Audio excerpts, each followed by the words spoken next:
Long before history was written with ink and scrolls, it was carved into memory with fire, gold, and blood. More than 3,000 years ago, in the heart of ancient China, there stood a palace so magnificent that many believed it had been touched by the divine.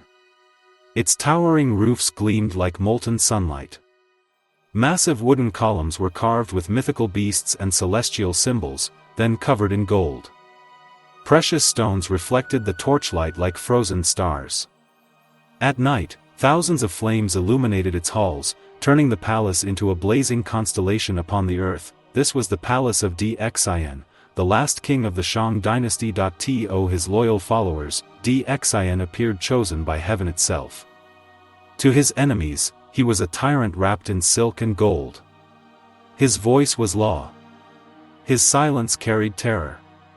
With a single gesture of his hand, cities could be rewarded, or erased. Yet history has shown again and again that power without restraint does not remain power for long. It slowly mutates into obsession. Dxin did not seek harmony. He did not seek balance.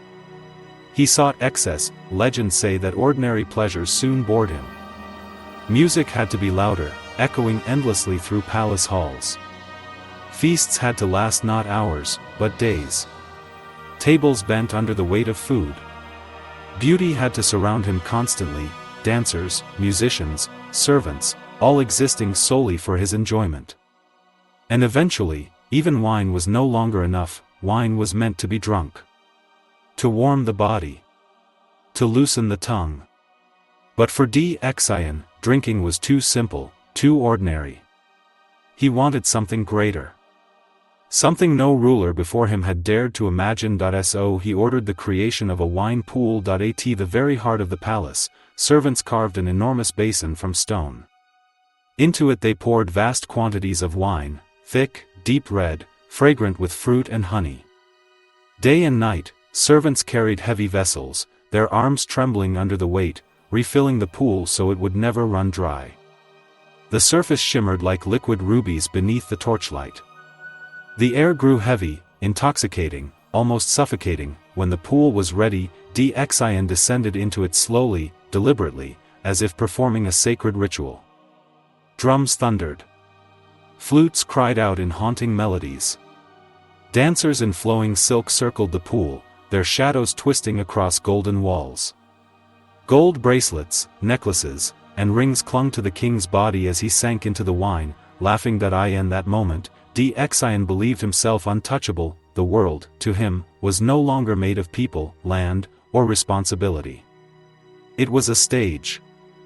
And he was the center of it, but beyond the palace walls, reality waited. While wine filled the king's pool, hunger spread through the countryside. While torches burned for spectacle, fields lay neglected. Farmers struggled to survive. Soldiers went unpaid. Entire villages whispered about injustice and suffering. Gold decorated palace columns, but resentment hardened in the hearts of the people. Indulgence slowly became blindness. Night after night, the feasts continued. Servants trembled with fear, knowing a single mistake could cost them their lives. Advisors fell silent, understanding that truth itself had become dangerous. No one dared speak of restraint. No one dared remind the king that heaven watched all rulers. In ancient China, kings ruled not only through force, but through the mandate of heaven. As long as a ruler governed with wisdom and balance, heaven supported him. But when cruelty and excess consumed the throne, that mandate could be withdrawn. And once it was lost, collapse was inevitable. The first whispers of rebellion sounded distant, like thunder far beyond the mountains. At first, Dxin ignored them. Then banners rose. Armies gathered. A leader named Zhou emerged, promising an end to tyranny and excess. Steel began to march toward gold. By the time Dxin realized the danger, the illusion had already shattered. Flames consumed palace halls that once echoed with music and laughter. Smoke swallowed the torchlight. Screams replaced melodies.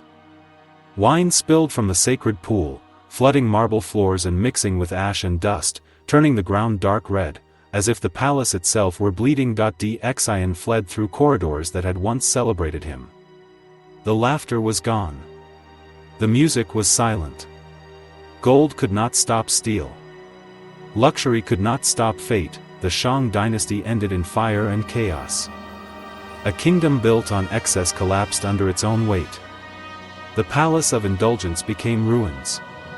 And the wine pool, once a symbol of limitless pleasure, stood empty and forgotten. Today, the story of Xian lives on not merely as history, but as a warning carved into legend. Power without restraint leads to decay. Pleasure without limits becomes a prison. When a ruler forgets his people, history never forgets the ruler. Xian bathed in wine, believing himself eternal, but even kings who drown in luxury cannot escape destiny.